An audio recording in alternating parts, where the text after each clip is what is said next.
तो एक बार फिर से आपके लिए लेकर के आए हैं CDNP जिगमंड एजुकेशन फिजिक्स की क्लास। और इस क्लास में आज आप पढ़ेंगे भूचुंबकत्व के बारे में, अर्थ मैग्नेट के बारे में। तो चलिए बोर्ड पर देखते हैं। आज का टॉपिक बहुत अच्छा है और आप फुल कंसंट्रेशन से सुनेंगे, समझेंगे और आगे बढ़ेंगे। तो चलिए चलते हैं बोर्ड में। तो हम बोर्ड पर आ चुके हैं। We have a freely suspended magnet always rest along the direction north and south। आप सभी लोग जानते हैं, अगर हम किसी बार मैग्नेट को स्वतंत्रता पूर्वक लटकाते हैं तो वह सदैव उत्तर दक्षिण दिशा में ही ठहरता है। और जब बात इसकी की थी हमने, तो आप लोगों से बताया था हमने कि इसका रीज़न यह है कि हमारी कंप्लीट अर्थ, हमारा अर्थ प्लेनेट अपने आप में एक कंप्लीट मैग्नेट है, वह अपने आप में पूर्ण चुंबक है। यहाँ पर हमने बात को क्लियर करने के लिए अर्थ की एक इमेज आप लोगों के सामने शो की है, उसे आप लोग ध्यान से देखिए। वैसे तो ये टॉपिक लोग अक्सर थ्योरी में मान करके बोल देते हैं, डेफिनेशंस ये सब पढ़ लो, ज़्यादा कुछ इसमें बताने का नहीं है।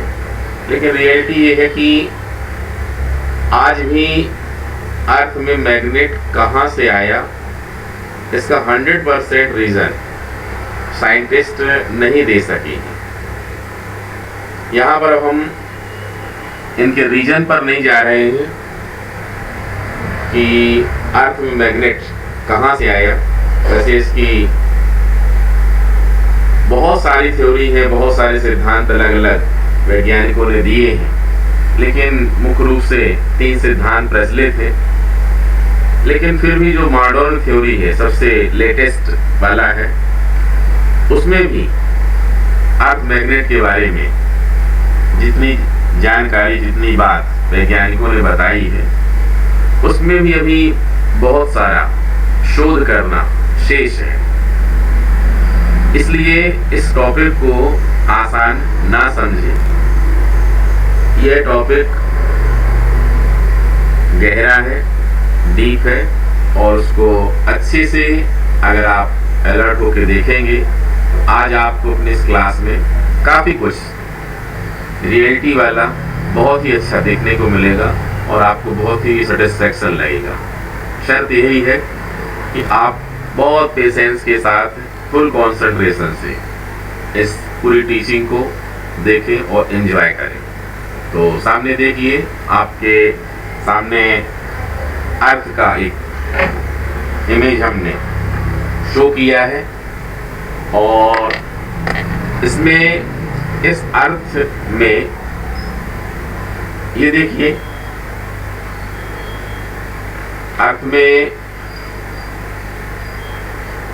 ये वाला पॉइंट जो देख रहे हैं आप, ये अर्थ का मेन एक्सिस है, ये मुख्य अक्ष है। और इसको हम आसानी से देख सकते हैं।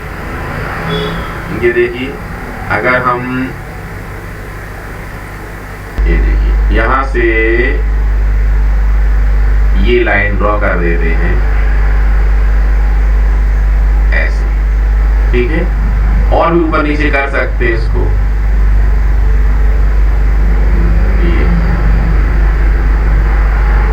ये अर्थ की एक्सिस है, अक्ष है, और पृथ्वी हमारी इसी के चारों तरफ मूव करती, घूमती है, रोटेशनल मोशन करती है। इसको और आगे हम बढ़ा सकते हैं। तो ये जो हमने लाइन ड्रॉ की है, इस लाइन के चारों ओर रिवॉल्व होती है, घूर्णन करती, रोटेशनल मोशन करती है। ठीक है, जहां पर ये पॉइंट देखा जा रहा है, वो पॉइंट अर्थ का पोल है। यहाँ पर हम अक्सर बोलते हैं कि हमारा मैग्नेट, जो हम दंड चुंबक लेते हैं, वह नॉर्थ और साउथ की दिशा में ठहरता है, और उसका एन ध्रुव जिस तरफ होता है उसको हम कह देते हैं वह उत्तर दिशा है, और जहां पर एस ध्रुव ठहरता है उसको हम बोल देते हैं वह दक्षिण दिशा है। ठीक है, लेकिन रियलिटी यह नहीं है। यहां पर बात को समझाने के लिए, जिसको हम उत्तर दिशा कहते हैं, वास्तव में आइडियली वह नॉर्थ डायरेक्शन नहीं है। क्यों नहीं है? क्योंकि हमारे मैग्नेट का जो एन पोल है, जिस तरफ, जिस डायरेक्शन में स्टे है, रुका हुआ है, उस तरफ अर्थ मैग्नेट का एस पोल रखा होगा। ठीक है, जिसको हम उत्तर दिशा कहते हैं, वहां हमारी अर्थ के मैग्नेट का दक्षिणी ध्रुव रखा हुआ है, ऐसा सोचिए। और अगर हम पृथ्वी के चुंबक के एन और एस ध्रुवों को मिलाते हैं, तो जो लाइन हमें मिलती है, उस लाइन को हम कहते हैं पृथ्वी के चुंबक की चुंबकीय अक्ष, magnetic axis of earth magnets. अब प्रश्न बनता है कि रियल में पृथ्वी का भौगोलिक उत्तरी ध्रुव कहां है और भौगोलिक दक्षिणी ध्रुव कहां है? यह वास्तव में पृथ्वी की चुंबकीय ध्रुवों से थोड़ा सा डिफर है, थोड़ा सा डाइवर्टेड। इसके बीच में जरा सा एंगल बनता है। ठीक है, इस बात को हम थोड़ा और क्लियर करते हैं अच्छे से। ये देखिए, अर्थ को अपनी सुविधा के हिसाब से, ये एन पोल है और ये एस पोल है, इसको हम मूव करा लेते हैं थोड़ा। इसको हमने थोड़ा सा ये मूव करा लिया। ठीक है, जस्ट 90 डिग्री में। ये है एन ध्रुव। कौन सा ध्रुव? लेकिन ये मैग्नेट का, और ये मैग्नेट, अर्थ के मैग्नेट का एस ध्रुव है। ठीक है, मीन्स मैग्नेटिक एन पोल, यहाँ साइड में हम एम लिख देते हैं, यहाँ एम लिख देते हैं। अब अगर बात करें हम इनके दोनों को मिलाने की, तो इनको हम ज्वाइन करते हैं, तो हमको क्या मिलेगा? ये देखिए, यहां से, ये देखिए, यहां से ये खींच दी हमने लाइन। ये पृथ्वी के चुंबक की चुंबकीय अक्ष है। ठीक है, अब अगर हम पृथ्वी के भौगोलिक उत्तर दिशा की बात करें, तो भौगोलिक उत्तर दिशा यहां होगी, ये नॉर्थ। इसको हमने एन ना लिख करके, आपको कंफ्यूजन ना हो, उसको हमने नॉर्थ लिख दिया है, और यहां पर होगा साउथ।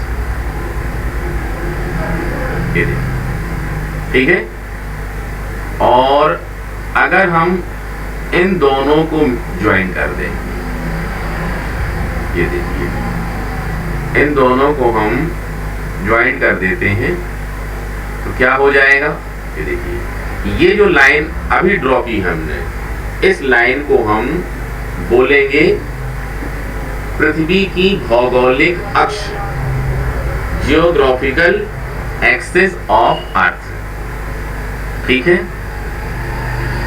अब सब यहां पर हमने आप लोगों के मन का एक वहम दूर किया। बहुत सारे लोग, ज्यादातर लोग जिन्हें डीप नॉलेज नहीं है, वो अक्सर यही बताते हैं,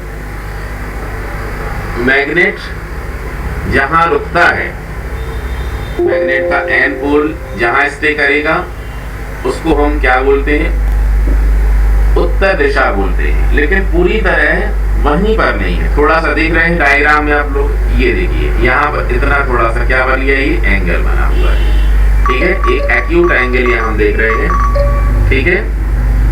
अब ये पूरी की पूरी अर्थ अपने आप में एक कंप्लीट मैग्नेट है। क्या है? कंप्लीट मैग्नेट है, ठीक है। और मैग्नेट है तो कैसा सोचना है आप लोगों को, इसकी एक्सिस में, इसके अंदर एक मैग्नेट रखा हुआ है। ऐसी कल्पना करिए कि पृथ्वी के सेंटर में एक मैग्नेट रखा हुआ है, ठीक है। वो मैग्नेट जो रखा हुआ है उसको ऐसा सोच सकते हो, समझने के हिसाब से स्थिति ऐसी इमेज करिए। रियल में ऐसा नहीं सोच सकते कि ऐसा रखा हुआ है, ठीक है, ऐसा हम नहीं सोच सकते रियल में ऐसा रखा हो, लेकिन हम ऐसा सोचेंगे कि यहाँ पर एन पोल तो है कन्फर्म। अब ऐसा बार मैग्नेट जैसा रखा है ये सही नहीं है, ठीक है, लेकिन समझने के लिए यहाँ पर हमने लिया है ये एन और ये क्या है, ये एस। कभी भी आपसे कोई पूछता है, जिस तरफ पृथ्वी की दक्षिण दिशा बोलते हैं, साउथ डायरेक्शन, वहां अर्थ मैग्नेट का क्या होता है, एन को रिपीट कर लीजिए बात को अच्छे से। जिसको हम नॉर्थ डायरेक्शन बोलते हैं वहां पर अर्थ मैग्नेट का क्या होता है, एस पोल होता है, ठीक है, इस बात को भूलना नहीं है। अब एक बात आती है कि हमें अर्थ मैग्नेट की स्टडी करनी है, उसका अध्ययन करना है, तो हमें किन किन बातों की जानकारी होना चाहिए जिससे हम कंप्लीट किसी भी प्लेस पर, किसी पृथ्वी के किसी भी स्थान पर पृथ्वी के चुंबकत्व के बारे में, अर्थ मैग्नेट के बारे में पूरी जानकारी 100% निकाल सके। वैज्ञानिकों ने स्टडी किया और तो क्या पाया कि अगर हमें अर्थ मैग्नेट के बारे में पूरा नॉलेज चाहिए है, उसकी पूरी स्टडी करनी है, तो हमको तीन तत्वों का पता होना चाहिए।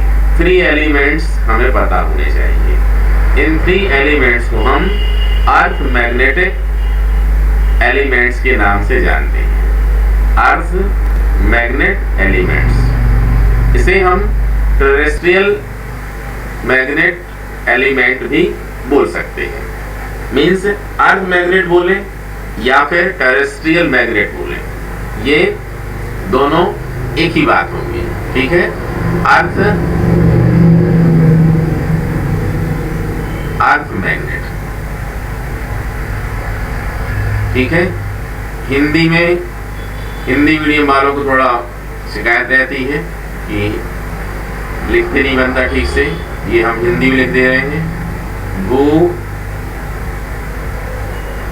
चुंबक, भू मतलब पृथ्वी, ये ठीक है, भू चुंबक, और ये है अर्थ मैग्नेट, ठीक है।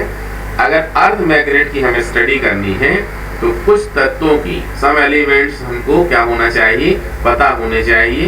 उन एलिमेंट्स को हम क्या कहते हैं, अर्थ मैग्नेट एलिमेंट्स। क्या बोलते हैं, अर्थ मैग्नेट एलिमेंट्स, भू चुंबकीय तत्व, ठीक है। भू चुंबकीय तत्व 3 टाइप के होते हैं, 3 प्रकार के होते हैं। ये कितने प्रकार के होते हैं, 3 प्रकार के। फर्स्ट होता है angle of dip, angle of dip, Hindi में नति का कोण या नमन कोण। सेकंड होता है दिक्पात का कोण, एंगल ऑफ डिक्लिनेशन, दिक्पात, दिक्पात का कोण। और थर्ड है horizontal components of earth magnets, पृथ्वी के चुंबक का, ये चुंबकीय क्षेत्र का क्षैतिज घटक, क्षैतिज घटक हॉरिजॉन्टल कंपोनेंट। ठीक है। अब आपको अगर और भी बेहतर इमेज करनी हो इसमें तीनों बातों को समझने के लिए, तो हमें अर्थ के बारे में और भी अच्छे ढंग से जानकारी लेनी है। तो एक डायग्राम हम और दिखाते हैं आप लोगों को। यहाँ पहले देख लो क्या क्या लिखा हुआ है। यहाँ बीच में रखा हुआ मैग्नेट रखा हुआ है ये, ठीक है। ये मैग्नेट नॉर्थ पोल, ठीक है, magnet south pole, magnetic north pole, magnetic south pole, और ये बार मैग्नेट, ठीक है। मतलब चुंबकीय उत्तरी ध्रुव और चुंबकीय दक्षिणी ध्रुव, ठीक है। जैसा हमने समझाया है उसके हिसाब से इसको थोड़ा मूव कर लेते हैं। ये देखिए मैग्नेट समझना है, ये एन पोल है और ये एस पोल है। अब ये जो लाइनें कर्व देख रहे हैं ये क्या है? ये है मैग्नेटिक लाइन ऑफ फोर्स, ये चुंबकीय बल रेखाएं हैं, ठीक है। मैग्नेटिक लाइन ऑफ फोर्स है, चुंबकीय बल रेखाएं हैं ये। मतलब ये चुंबकीय बल रेखाएं एन पोल से चल करके कहाँ जाती हैं? एस पोल में खत्म होती है, ठीक है। यहाँ पर ये कर्व यहाँ पर दिखाया गया है। मतलब यहाँ पूरा का पूरा अर्थ मैग्नेटिक फील्ड है। ये लिखा हुआ है मैग्नेटिक फील्ड। मतलब कौन सा मैग्नेटिक फील्ड है? ये अर्थ मैग्नेटिक फील्ड है, ठीक है। इसके बाद एक डायग्राम और देख सकते हैं समझने के लिए। ये देखिए इस डायग्राम में भी आप लोग समझ सकते हैं। ये देखिए यहाँ पर ये इसके सेंटर में एस एन अगर मैग्नेट रखा हुआ मान भी लिया जाए कि इसके सेंटर में क्या रखा हुआ है? एक मैग्नेट रखा हुआ है, तो ये कॉन्सेप्ट गलत हो जाएगा। ये रख के बताया है यहाँ पर बीच में एक मैग्नेट रख दिया है, लेकिन ये कॉन्सेप्ट कैसा होगा? रॉन्ग होगा। इस कॉन्सेप्ट में क्यों रॉन्ग होगा? क्योंकि आपने पढ़ा है कि बार मैग्नेट को हम पटक दें, गरम कर दें, हीटिंग कर दें, ग्राइंडिंग कर दें, हैमरिंग कर दें, तो उसका मैग्नेट क्या हो जाता है? लॉस हो जाता है। तो अपनी अर्थ का के सेंटर में जो टेम्परेचर है अप्रोक्सीमेट कितना? 4000 केल्विन।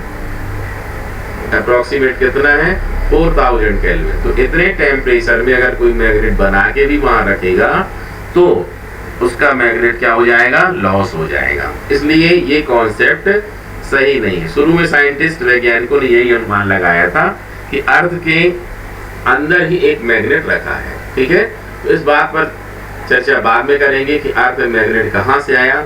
आज के टॉपिक में हमें जो पढ़ना है वो है अर्थ मैग्नेटिक एलिमेंट, भूचुंबकीय तत्व। इसलिए हम आप लोगों को भूचुंबकीय तत्व के बारे में ही अच्छे से बताएंगे, ठीक है।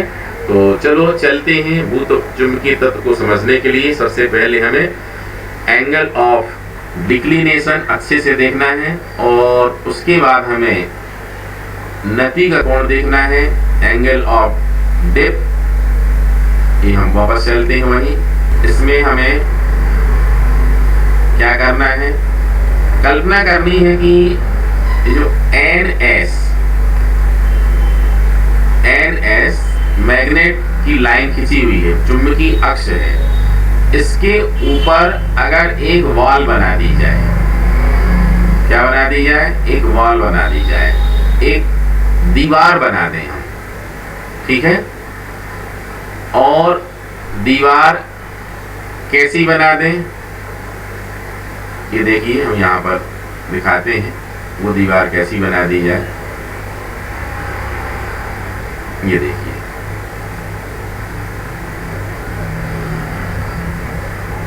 ये ऐसा सोच सकते हैं, ये इस प्रकार से ये एक दीवार बना दी जाए, ठीक है।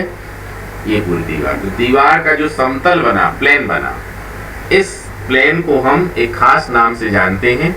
इसे हम हिंदी में कहते हैं चुंबकीय याम्योत्तर। इसे हम क्या बोलते हैं? चुंबकीय याम्योत्तर। चुंबकीय यामी उत्तर। यह इंग्लिश में है मैग्नेटिक मेरिडियन। मैग्नेटिक मेरिडियन, ठीक है। चुंबकीय यामी उत्तर, ये पूरी की पूरी ये प्लेन, यहां से ये पूरा का पूरा प्लेन, ठीक है, पूरी की पूरी दीवार का तल जो बनता है वो कहलाता है चुंबकीय यामी उत्तर, ठीक है। अब हमने यहाँ पर अपने डायग्राम में ये नॉर्थ और साउथ पोल को मिलाने वाली भौगोलिक अक्ष भी खींची, ठीक है। अब अगर हम क्या करते हैं, इस भौगोलिक अक्ष के ऊपर भी एक वाल बना दें, ठीक है। इस भौगोलिक अक्ष के ऊपर भी हम क्या बना देते हैं, एक वाल बना देते हैं। ये देखो ऐसे, ठीक है। तो ये वाल बनाने से फिर एक समतल, एक प्लेन बन जाएगा।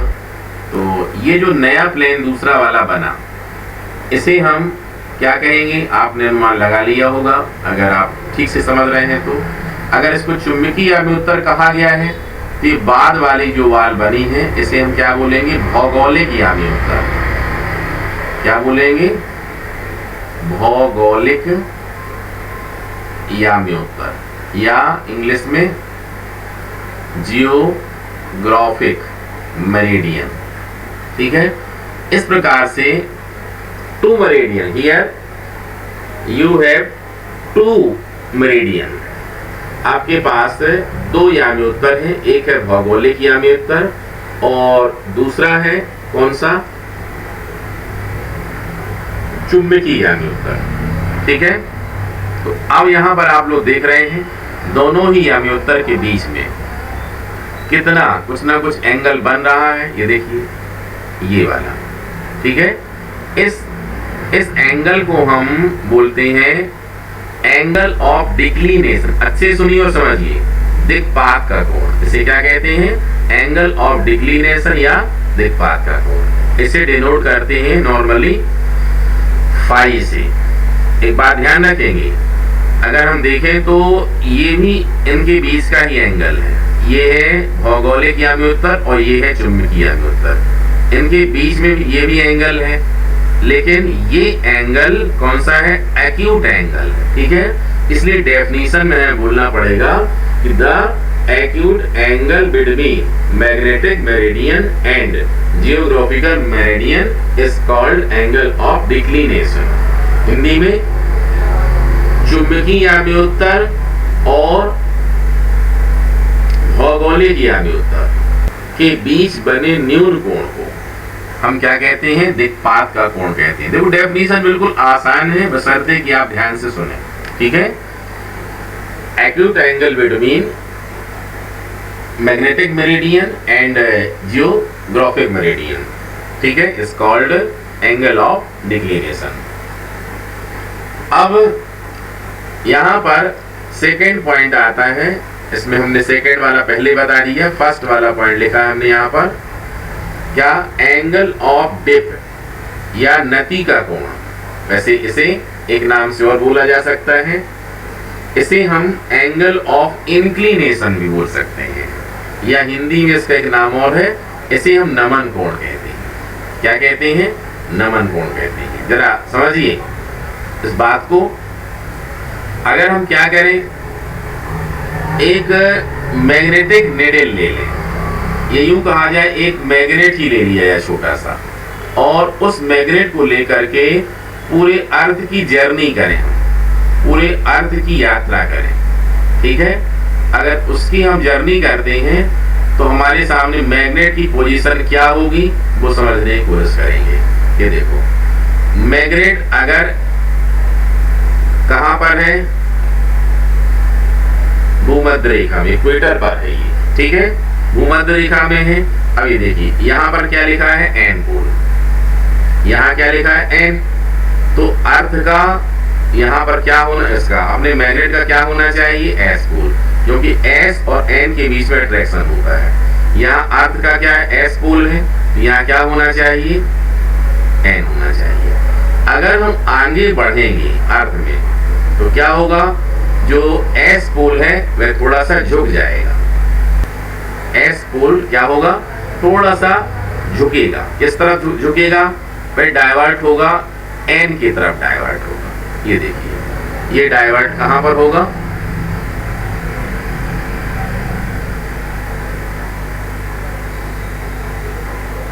ये देखिए यहाँ इसको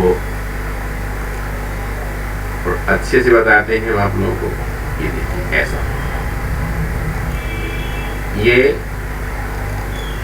ये देख सकते हैं पूरा है। यहाँ पर ये होगा इसका एस पोल और ये क्या होगा, एन पोल। ठीक है, ऐसे जब ले जाकर यहाँ पहुंच जाएंगे तो मैग्नेट क्या हो जाएगा, खड़ा हो जाएगा। मतलब मैग्नेट का जो एस पोल है वो इस तरह ऐसा हो जाएगा और एन पोल आसमान की तरफ खड़ा हो जाएगा। ठीक है, सोच के देखिए, आपके अंदर एक थ्रिलिंग आएगी। जो नॉर्मल इवेंट्स अपने डेली रूटीन में होते हैं उन्हीं को हम ट्रुथ मानते हैं, उन्हीं को हम सच मानते हैं। हमने मैग्नेट लिया और उसको थ्रेड में बांध करके लटकाया, हम यही कॉन्सेप्ट जानते हैं कि नॉर्थ साउथ में ठहरेगा वो।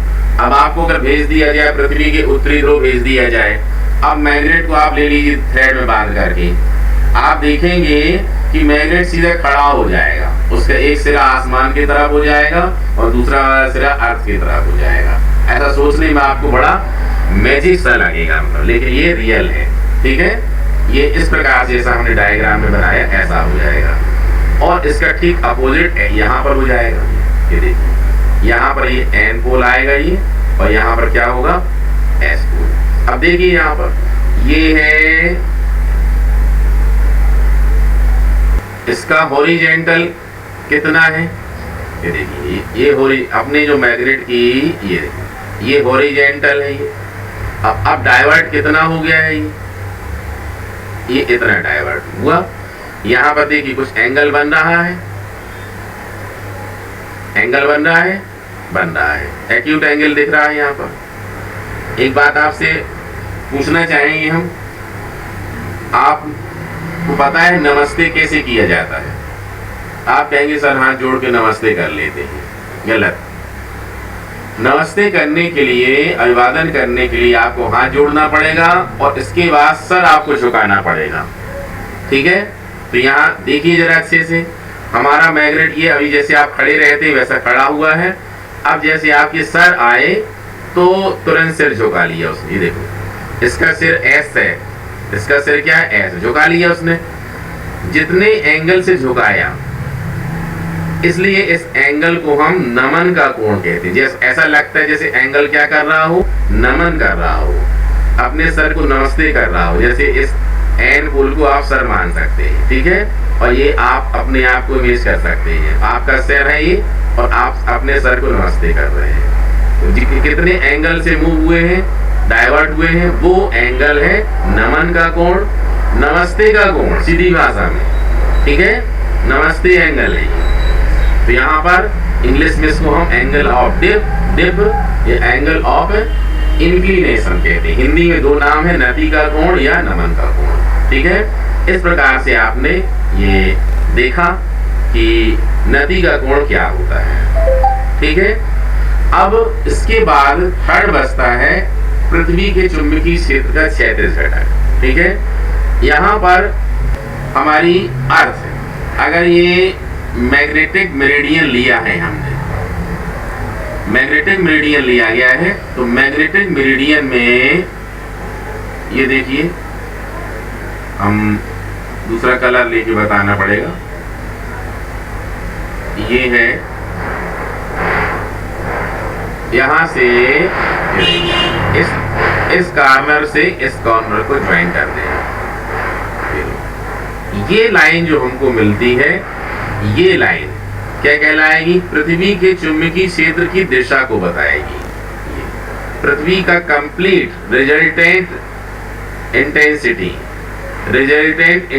इंटेंसिटी ऑफ मैग्नेटिक फील्ड, पृथ्वी के चुंबकीय क्षेत्र की तीव्रता का परिणामी किससे दर्शाया जाता है, आई से डिनोट करते हैं। किससे डिनोट करते हैं, आई से। अब इसका डायरेक्शन पता नहीं कहां पर है, जहां भी हो सकता है, जैसे ये वाला भी है, ये सब बस ही मान लो मैग्नेट से हम इस तरफ आ रहे होते हैं, इमेज करिए मैग्नेट से इस तरफ आ रहे हो तो अपना मैग्नेट ऐसा होता ये इस तरफ ज्यादा अच्छा समझाने ये वाला एस है तो ये वाला क्या होता बोलो, ये एन होता, और ये क्या होता एस होता। ये देखिए ये है, और ये क्षैतिज है, ये हॉरिजॉन्टल, ये एंगल क्या है, एंगल ऑफ डेप्थ, इसको थीटा से डिनोट करते हैं। किससे डिनोट करते हैं, थीटा से।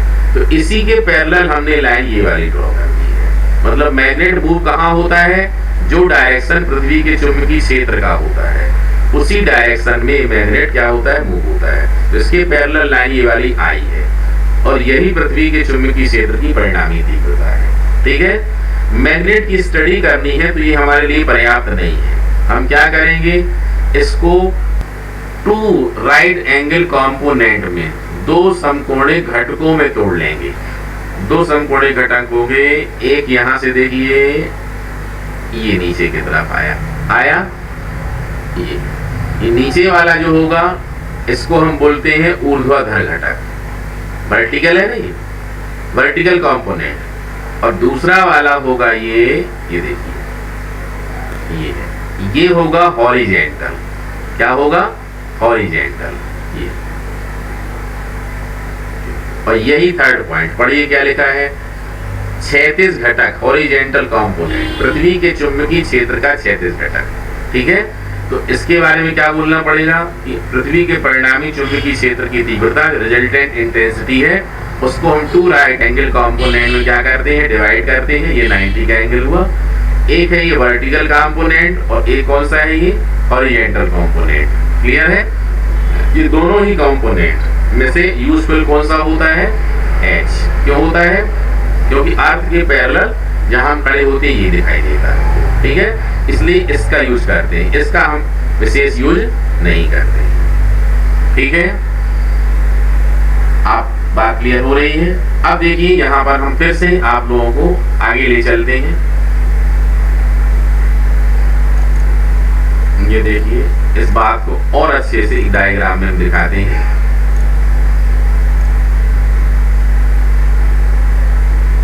ये देखिए एक डायग्राम हमने बनाया पहले से, इसको समझने की कोशिश करें।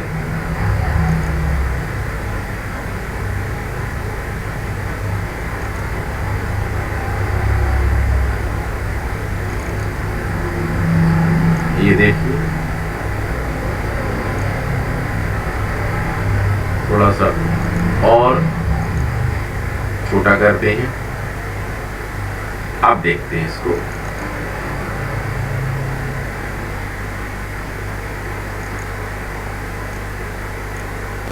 अब क्लियर होगा ये देखिए, ये यहां पर हम इसको ये देखिए यहां फिक्स कर देते हैं। ये देखिए यहां पर इस डायग्राम से भी समझा जा सकता है। ये देखो यहां पर हमने लिख दिया है, ये है भौगोलिक याम्योत्तर, जियोग्राफिक मेरिडियन, और ये वाला जो डार्क में जो है वो क्या है, चुंबकीय याम्योत्तर। ठीक है, और ये यहाँ पर हमने आई बताया है। ठीक है, ये पृथ्वी के चुंबकीय क्षेत्र की परिणामी तीव्रता है, ये दिखा दिया है एच, और यहाँ पर शो कर दिया हमने ये। ठीक है, अब बात ये क्लियर है अच्छे से। अब इसमें हम एक डेरिवेशन देखेंगे, इनमें रिलेशन देखेंगे, किसमें ये रिलेशन देखा जाएगा, एच में, भी में, आई में और थीटा में। ठीक है, एग्जाम में पूछा जा सकता है। ये सब बहुत आसान है। मेन बात जो थी हमने आप लोगों को कॉन्सेप्ट क्लियर किया। अब इसको देखें, हमने पहले से ही आप लोगों की सुविधा के लिए लिखा है इसको, और इसमें हम एक डायग्राम का यूज करेंगे एग्जाम के हिसाब से, बाकी ये सब साइड में कर देते हैं। इस तरफ चलते हैं। ये देखिए पूरा वही लिखा है, earth magnet elements the elements with The magnetism of the earth can be studied at any place of the earth are called earth magnet elements. There are three types of earth magnet elements: angle of declination, the angle of dip, horizontal component of magnet. ये हिंदी में लिख दिया। वे तत्व जिनकी सहायता से पृथ्वी के किसी भी स्थान पृथ्वी के चुंबकत्व का अध्ययन किया जा सकता है वो चुंबकीय तत्व कहलाते हैं। तीन प्रकार के ये: दिक्पात का कोण, नमन का कोण, चुंबकीय क्षेत्र का क्षैतिज घटक। और इन सब की हमने डेफिनेशन भी लिख दी है, देख सकते हैं। एंगल ऑफ डिक्लिनेशन की, एंगल ऑफ डिप की और हॉरिजॉन्टल कंपोनेंट। ठीक है, ये हिंदी में लिख दिया हमने। दिक्पात का कोण, नमन का कोण और पृथ्वी के चुंबकीय क्षेत्र का क्षैतिज घटक। वही डेफिनेशन है जो हमने बोल बोल करके बताई है। ये देखिए, ये सब आप वीडियो को पास करके नोट करेंगे। अब हम आप लोगों को भी, एच, थीटा और आई में रिलेशन एस्टेब्लिश करके बताएंगे, प्रूफ करके बताएंगे। उसको ध्यान से देखिए। चलिए, इसमें देखिए ट्राइंगल ओ ए बी मिला, यहाँ लिख देते हैं in triangle O A B. इसमें हम लेते हैं, देखिए थीटा के लिए साइन थीटा और कॉस थीटा। सबसे पहले हम ले लेते हैं sine theta. Sine theta is equal to क्या होता है? लंब बटे कर्ण, परपेंडिकुलर अपॉन हाइपोटेनस। ठीक है, यहाँ पर देखें ये वाली लाइन भी है, ये वाली OC, तो यहाँ पर AB लाइन की क्या होगी? इसको हमको भी लिखना पड़ेगा। ठीक है, ये OA लाइन कितनी है? H, दूर लिख दिया लेकिन ये OA लाइन ही है, तो फिर BC लाइन की क्या कहलाएगी? यहाँ पर ये H कहलाएगी। तो चलो हम लिखते हैं, इसका एंगल के फ्रंट वाली साइड कौन है? AB है, तो लंब क्या हो जाएगा इसका? परपेंडिकुलर क्या हो जाएगा? AB हो जाएगा। अपॉन हाइपोटेनस क्या होगा? कर्ण क्या होगा? OB होगा इसका। ये देखिए, अब AB की वैल्यू कितनी है? AB मीन्स कितनी है बोलो? ये पूरा का पूरा भी है तो ये भी होगा V अपॉन I। OB मतलब ये O है और ये B है। ठीक है, OB मतलब I। किसके इक्वल है ये? Sine theta. क्रॉस मल्टीप्लीकेशन करो, V इज इक्वल टू कितना आ जाएगा बोलो? I sine theta. कितना आएगा? I sine theta. ये एक संबंध है, एक रिलेशन है, इक्वेशन नंबर, इसको हम फर्स्ट मानेंगे। ठीक है, एंड फिर से इसी ट्राइंगल में हम लेंगे कॉस थीटा। कॉस थीटा क्या होता है? बेस अपॉन, ये देखिए ये थीटा है तो ये हो जाएगा लंब परपेंडिकुलर, ये कर्ण हाइपोटेनस और ये साइड कहलाएगी बेस, आधार। मतलब क्या हो जाएगा? OA, आधार बटे कर्ण मतलब क्या होगा? OB। वही, अब OA की वैल्यू कितनी है? ये H। कितनी है ये? H अपॉन OB मतलब कितना हो जाएगा? I हो जाएगा। ठीक है, इसको आगे कर देते हैं थोड़ा सा, और अब कितना होगा? यहाँ पर क्रॉस मल्टीप्लीकेशन कर देंगे, कितना आ जाएगा? H is equal to I cos theta. ये सेकेंड इक्वेशन हो गया, दूसरा रिलेशन हो गया। ये देखिए, ठीक है, इसको हम मान लेंगे इक्वेशन नंबर क्या? सेकेंड। क्लियर? अब इन दोनों को और आगे सॉल्व करते हैं। दोनों का स्क्वायर करो और जोड़ दो। इक्वेशन फर्स्ट, इसका स्क्वायर प्लस इक्वेशन सेकेंड, इसका भी स्क्वायर। हिंदी में समीकरण 1 का वर्ग धन समीकरण 2 का वर्ग। ठीक है, हिंदी मीडियम वाले बार बार लिखते हैं कि हिंदी में सर नहीं लिखते हैं ज़्यादा, लेकिन हम बार बार बोलते जाते हैं बीच में। जहाँ भी हम इंग्लिश में लिखेंगे, हिंदी नहीं लिख पाए तो हम उसको बोल देते हैं। समीकरण 1 का वर्ग धन समीकरण 2 का वर्ग। तो 1 का वर्ग मतलब क्या हो जाएगा? V square. ये है V स्क्वायर, इसका स्क्वायर H स्क्वायर। दोनों के बाएं पक्षों करना है टोटल।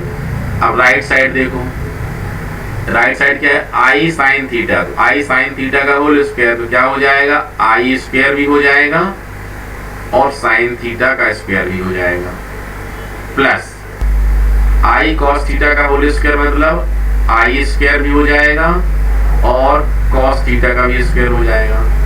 इन दोनों से हम क्या करेंगे, आई स्क्वायर कॉमन निकालेंगे, कितना आएगा बोलिए, साइन स्क्वायर थीटा आएगा, प्लस कितना आएगा बोलिए, कॉस स्क्वायर थीटा आएगा।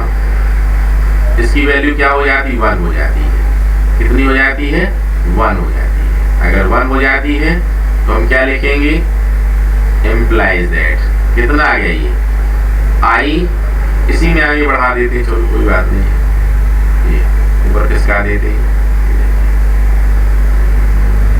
ये आ जाएगा आई स्क्वायर इंटू कितना 1, कितना आ गया, आई स्क्वायर इंटू 1 मीन्स क्या हो गया, I square is equal to V square plus H square. तो आई क्या हो जाएगा, इस तरफ रूट लग जाएगा, root of V square plus H square, या H square plus V square भी लिख सकते हैं, एक ही बात है। ये देखिए ये बन गया इक्वेशन नंबर 3। एक डेरिवेशन और निकालना है। अगर हम क्या करें, इक्वेशन नंबर 1 को डिवाइड कर दें इक्वेशन नंबर 2 से। याद है इक्वेशन 1 क्या है, इक्वेशन 1 क्या है, ये देख लो, v is equal to I sine theta, second क्या है, h is equal to I cos theta. तो भी साइन वाले में कॉस पर डिवीजन करना है, ये देखिए यहाँ लिख देंगे हम v upon h is equal to, इसमें क्या था, I sine theta, I sine theta, दूसरे वाले में क्या था, आई कॉस थीटा, आई से आई क्या हो जाएगा, कैंसिल हो जाएगा, कितना आया, sine theta upon cos theta कितना होता है बताइए,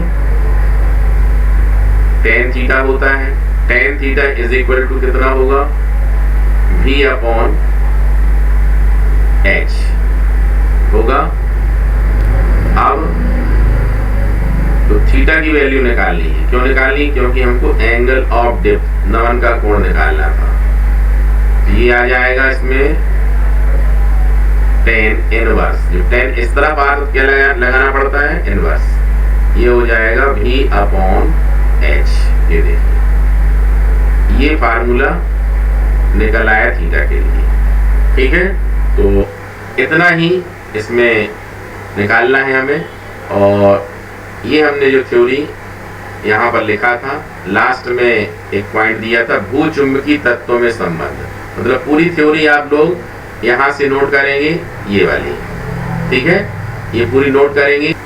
relationship between earth magnetic elements, Hindi में भूचुंबकीय तत्वों में संबंध। इतना करने के बाद फिर आपको कहाँ से कहाँ जाना है, ये डायग्राम बनाना है, कौन सा वाला, ये वाला डायग्राम बनाना है, सिर्फ ये वाला, बाकी कुछ नहीं बनाना है। और उसके बाद यहाँ से ये वाला डेरिवेशन कर देना है पूरा यहाँ पर, ठीक है, क्लियर है। आप बार बार वीडियो पॉज करके इसको देख सकते हैं। उम्मीद है आपको आज की क्लास का ये टॉपिक बहुत अच्छे से समझ में आया, आपने बारीकी से इसका अध्ययन किया होगा। अब आपकी बारी है, हमने आप लोगों को समझाने में कहीं कोई कंजूसी नहीं की, बेहतर ढंग से बताया। अब आप अपना कार्य करिए, इस टॉपिक को फिर से एक बार समझिए और फिर लिखिए, तब तक लिखिए जब तक कि आपसे वह अच्छे से बनने न लग जाए, ठीक है। तो आज के लिए इतना ही, कल फिर से एक नए टॉपिक के साथ मिलेंगे, तब तक अपना ख्याल रखिए।